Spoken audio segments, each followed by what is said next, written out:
Assalamualaikum and hi everyone. Today, me and my friends are going to dive into the world of small and medium enterprises, or called as SME, specifically within the Malaysian context.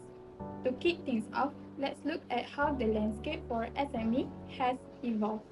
As this slide highlights, the Malaysian economy has been significant developments since 2005. We have experienced various shifts, including factors like price inflation and notable changes in business trends and structures. These changes naturally prompted a re-evaluation of how we define an SME. It was crucial to ensure our definition remained relevant and reflective of the current economic reality. And so, a new definition for SMEs was officially sanctioned at the 14th National SME Development Council or NSDC meeting, which took place in 2013. This revised definition is key to understand the current scope and focus of SME policies and support in Malaysia, which we will explore further. Definition SME. A small and medium enterprise SME is a business that maintains revenues, assets or a number of employees below a certain threshold.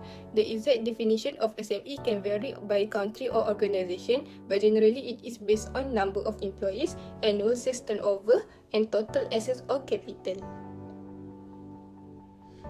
SME are also a key driver of employment. They provide job opportunities for a large portion of the population, especially in developing areas. Qualifying criteria SME. Manufacturing sector, micro, employees less than 5 people, annual sales less than 300,000 ringgit.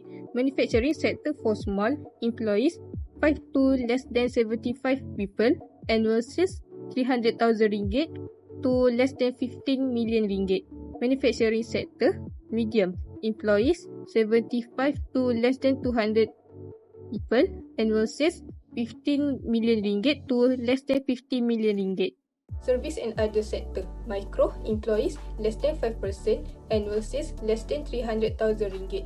Service and other sector for small, employees 5 to less than 30%, annual sales 300,000 ringgit to less than 3 million ringgit. Service and other sector for medium, employees 30 to less than 75%, annual sales 3 million ringgit to less than 20 million ringgit.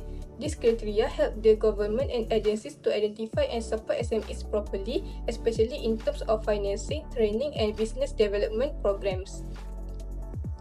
By knowing which category they fall into, businesses can better access resources and grow more efficiently.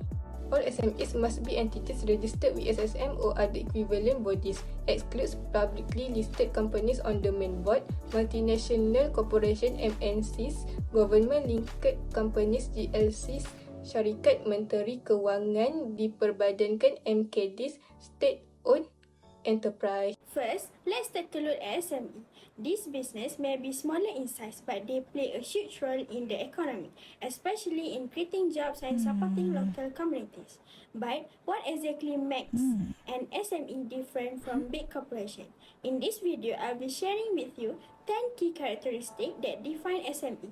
From how they operate to their strength and limitation, let's explore what makes this business unique and important. Firstly, small to medium operational size. They usually have fewer employees, smaller assets, and lower annual sales compared to large companies. In addition, individually or family owned. Most SME are owned by individuals, families, or small groups of partners. Moreover, limited capital.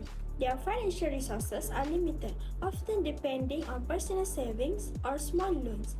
From an operational perspective, limited geographical operation, they mostly operate within a local area or specific region. Next, simple organizational structure. The business is often managed directly by the owner, with fewer layers of management. Furthermore, flexible and adaptable. SME can quickly adjust to market changes or customer needs. However, basic use of technology. They use moderate levels of technology and usually do not rely heavily on automation. Importantly, contribution to economy and employment. SME play a big role in boosting the economy and providing jobs. On the other hand, limited access to global markets. They are less involved in international trade and face challenges in competing globally. Last, social role.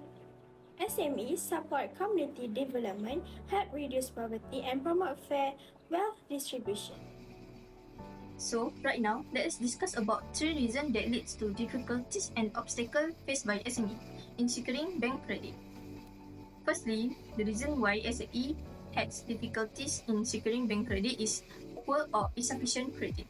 Having a low credit score can break your chance of getting small business loan. Bank make a decision to lend money based on a business past payment history and credit reports. This helps them determine if you are able to pay them back on time.